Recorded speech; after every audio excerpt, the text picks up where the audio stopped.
Você faz da religião uma muleta para suas deficiências e vai pisando os pés de quem está no caminho, né? Isso. E o interessante para trabalhar com grupos, seja na igreja, seja em empresas, é trabalhar justamente essa parte emocional que afeta todos nós, o estresse.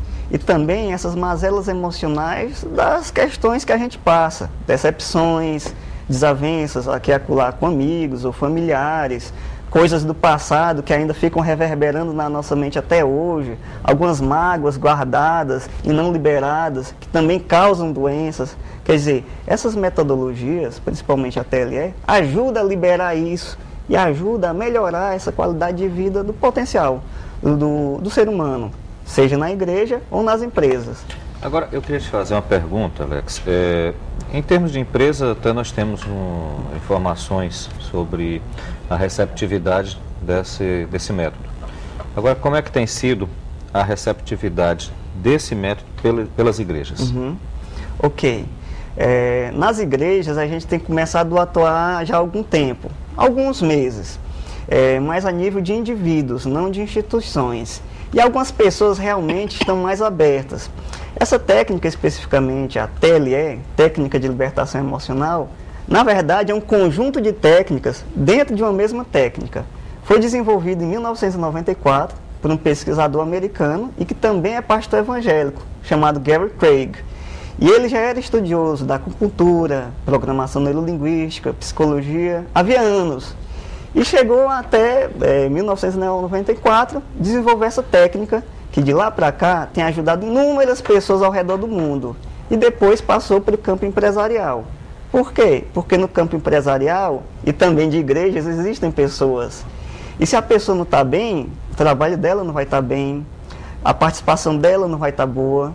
Então, quando você trabalha essa parte emocional no indivíduo, com esses métodos comprovados e que tem bases científicas e tem vários estudos por trás desses métodos, como a programação neurolinguística e a técnica de libertação emocional, o indivíduo passa a desenvolver esse potencial, realizar suas metas, superar limites e deixar para trás as mazelas emocionais que já vinham atormentando algumas vezes há anos. Agora, por exemplo, a pessoa que tem a dependência do cigarro, o que é que essa técnica pode ajudar? Pronto. A técnica, ela trabalha também, entre outras coisas, no aspecto emocional, a ansiedade. Muitas vezes a ansiedade, ou ansiedade generalizada, que forma algumas vezes a compulsão, né? Aquela compulsão, vontade doida de fumar ou comer, entre outras coisas. Você trabalha para você ter mais controle sobre aquela questão. Se for cigarro, tudo bem, ter mais controle sobre o cigarro. Se for comer, ter mais controle sobre comer. Agora, não só trabalha essa questão superficial da ansiedade, fazendo-se um trabalho bem feito, trabalhando-se nas raízes do problema, nas raízes daquela compulsão, seja por cigarro, seja por comida, etc., possibilita, com o passar do tempo e através de um processo de tratamento, até a cura mesmo. Sempre sendo um complemento ao tratamento médico convencional, claro. É uma reconquista da sua liberdade interior, porque na verdade é isso, você usa a droga, ou seja lá o que for, às vezes você usa até a oração como uma forma de dependência, né? E você, quando você se torna dono da sua vontade e não precisa mais daquilo, você mais facilmente deixará de ser um dependente. Porque você não precisa, você tem recursos interiores para não depender de beber, ou de fumar, ou de qualquer outro tipo de uma religiosidade extremada, né? Que as pessoas estão dependentes, né? Ser um fanático, por exemplo, né? Que o fanatismo é um fenômeno terrível, mundial, né? Hoje. O que é um fanático? É um cara que abdicou da sua liberdade interior, né? Verdade. Então eu acho isso um grande trabalho, viu, Alex? O mais interessante é que essa técnica, especificamente a TLE, ela já existe desde 1994, tem se espalhado no mundo rapidamente. Muitas pessoas hoje, seja a nível pessoal, para melhorar o seu desempenho, superar o estresse do dia a dia e tal, já usam.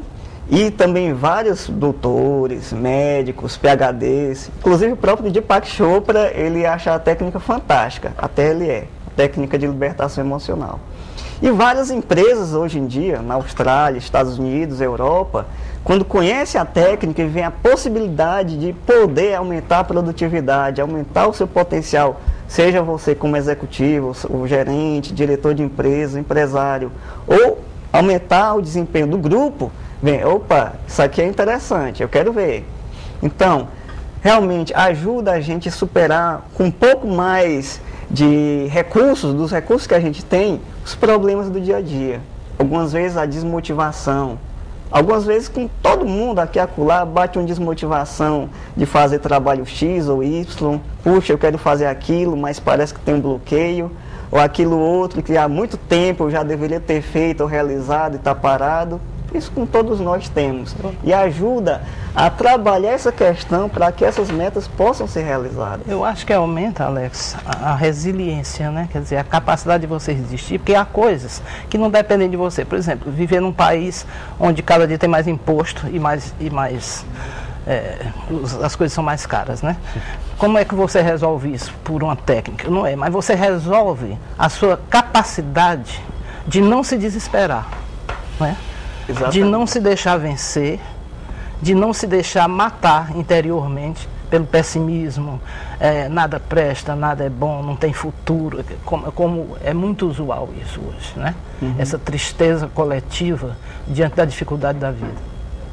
E é uma coisa também que eu vi na questão da empresa, mesmo que a motivação do empresário seja lucro, mas pelo menos ele está visando o lucro agora através do bem-estar do seu funcionário. Está sendo né? obrigado a fazer isso obrigado. Pela própria... A motivação nem é correta, mas... Pelo próprio menos decorrer do fim... tempo e do conhecimento que as pessoas vão adquirindo. Mas né? em si já é, digamos, uma grande mudança de postura. Com certeza. Uma grande mudança mesmo. Porque... Mas o final, a meta é o lucro.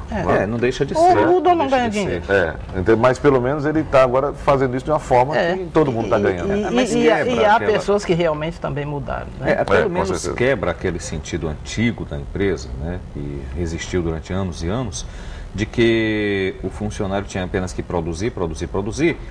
E, na verdade, da parte do empresário, ele não teria que se preocupar com nada em benefício daquele empregado, porque, na verdade, ele deveria estar agradecendo a ele, empresário, Tá sendo o fato de pago estar pra empregado. Tá- E tá essa era pago uma... para isso, né? Isso, essa era uma mentalidade muito comum há algum tempo atrás. E sabe o que a Bíblia fala sobre isso? A Bíblia fala lá em Tiago, diz o seguinte, que o salário, né, subtraído, né, sobe diante de Deus a reclamação dessas pessoas, né, ou seja, dizendo que Deus está vendo isso, que não é uma coisa que está... Né, porque a pessoa, você pode ver o empresário, ele subtrai, ele explora, ele faz tudinho, mas lá na frente a vida, a família se desmancha, né, o Salmo 37 ele diz muito isso, né, ele diz, não olhe para o ímpio na sua prosperidade, porque ele secará rapidamente como a relva. Ou seja, é uma aparência de prosperidade, mas não tem consistência. A prosperidade só é prosperidade quando ela é partilhada, quando todo mundo pode crescer junto. Se você está sozinho... Isso até deu também margem para surgirem alguns conceitos na área econômica, né, como a exemplo da mais-valia, né, que não é nada mais do que isso que o senhor falou agora. Eu queria só, por uma questão de justiça, lembrar ao Alex, que não é desse tempo, que antes de se estabelecer, as coisas vão sendo criadas e vão se aperfeiçoando. Você está na ponta das coisas, fazendo já, né? Mas existe não sei se ainda é vivo, um psicólogo brasileiro chamado José Ângelo Gaiarsa, que há uns 30 anos atrás, ele já trabalhava nesse sentido. Só que brasileiro, né? Primeiro que escreve, mas não se divulga tanto, né? Então a gente vai buscar fontes em qualquer... Mas onde houver pessoas no mundo, está certo. Não interessa se é em inglês, em português ou em chinês. Mas Contanto que seja aquela tendência a verdadeiro. gente não valorizar o que é nosso, né? Contanto que seja verdadeiro. Mas eu gostaria de falar aqui no Gaiarsa, porque ele lutou muito por isso. E se ele ainda é vivo, ele deve estar se atualizando